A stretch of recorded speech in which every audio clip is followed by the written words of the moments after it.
ये बात सच है कि हम लोग एक अच्छे दौर से नहीं गुजर रहे हैं। कोरोना वायरस से हमारा देश ही नहीं पूरी दुनिया प्रभावित है और सबसे ज्यादा प्रभावित है हमारे डेली वेज वर्कर्स, जो देश के अलग अलग कोने से आते हैं रोजगार के लिए, ताकि वो अपना और अपने परिवार का पेट पाल सके। गिव इंडिया, एक्शन एड और हेलो लाया है मैं भी कोविड वॉरियर, एक इनिशिएटिव जिसमें हम सब साथ आए और कोविड-19 से लड़े। So join the cause and support our daily wage workers. जय हिंद।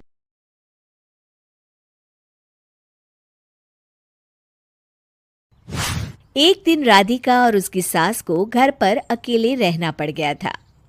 तब विजय जाते जाते कहता है, सुनो, ताला लगा के सोना, अच्छे से खिड़की दरवाजे चेक कर लेना और मम्मी का बीपी भी चेक कर लेना। हाँ जी, कोई दिक्कत नहीं है। अब आप आराम से जाइए शादी में, मैं मम्मी जी का पूरा ख्याल रखूंगी। और अपना ख्याल भी रखना। हाँ जी, अपना भी रखूंगी। अब जाइए ना आप। थोड़ी देर बाद गांव में जीप पर लगे एक स्पीकर से अनाउंसमेंट होती है। जीप वाला आदमी कहता है, सुनिए सुनिए, गांव में चोरी होने की वारदातें काफी बढ़ गई है, इसलिए सावधानी बरतें। अपनी खिड़की दरवाजे सही से बंद कर लें। अरे राधिका, सुना तुमने? मुझे तो बड़ी घबराहट हो रही है। नहीं मम्मी जी, आप घबराइए मत, मैं हूं ना।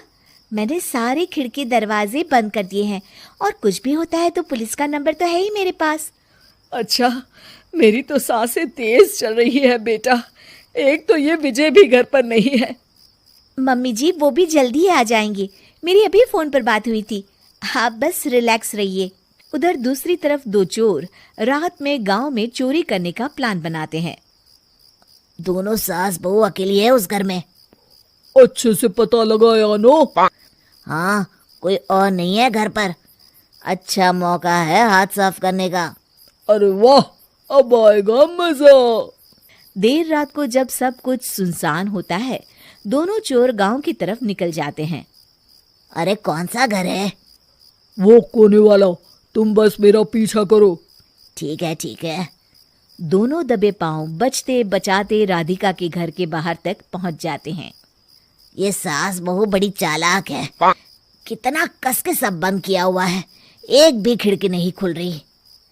चोर खिड़की खोल ही रहा होता है कि तभी बिजली जोर से कड़कती है और चोर डर जाता है। राधिका की सास भी चौंक कर उठ जाती है। राधिका भी उठ जाती है। क्या हुआ माँ जी? घबराइए मत, मैं आपके पास ही हूँ। तुमने कुछ आवाजें सुनी? माँ जी, बस बिजली कड़की है, आप बेवजह परेशान हो रही हैं। मैं आपके लिए पानी लेकर आती हूँ। ठीक है बेटा। राधिका जैसे ही पानी लेने के लिए उठती है, उसे खिड़की से चोर की परछाई दिखती है। ये देखते राधिका थोड़ा घबरा जाती है। वो अपनी सास को इशारा करती है। उसकी सास भी चोर को देखकर डर जाती है। शांत हो जाइए मम्मी जी। अरे मगर कैसे बेटा? हे भगवान, विजय को फोन लगा बेटा। माँ जी, इस वक्त अचानक वो पहुंच भी नहीं पाएंगे। मैं कुछ करती हूँ, आप बस शांत रहिए। उधर चोर अपने काम में लगा हुआ है। वो सब सामान देख रहा होता है। तभी उसको आवाज आती है, सुनिए जी, देखिए तो खिड़की के पास कोई है। मुझे लगता है चोर है। अरे इसका पति तो घर पर है। नहीं, वो बाहर गया हुआ है। मैंने उसे खुद बस से जाते हुए देखा था। तो ये बातें किससे कर रही है? राधिका जानबूझकर जोर जोर से बातें करने लगती है। सुनिए जी, जल्दी आइए ना बाहर, मुझे पक्का शक है कि घर में कोई घुस आया है। अरे लगता है इसका पति आ गया है। ये दोनों अकेली नहीं है। भोलू की जानकारी तो गलत थी। भागो। चोर घबराकर जल्दी जल्दी बाहर की ओर भागने लगते हैं। तभी एक चोर का पांव फिसल जाता है, मगर वो फिर से जल्दी से खड़ा होकर भागने लगता है। वो गली के कोने तक पहुंचने ही वाला होता है कि पुलिस उसको पीछे से आके पकड़ लेती है। अरे रुको तो, किधर भाग रहे हो दोनों? कब से तुम दोनों की तलाश थी हमको? साहब छोड़ दो हमको साहब। हमने कुछ नहीं किया। अच्छा, तो इतनी रात को क्या यहाँ जॉगिंग करने आए थे? हवलदार, दोनों को हथकड़ी लगाकर गाड़ी में बिठाओ। तभी पीछे से राधिका भी आ जाती है। मैम, आपने बड़ी बहादुरी दिखाई। अगर सभी आपके जैसे नीडर नागरिक हो तो कितना अच्छा हो।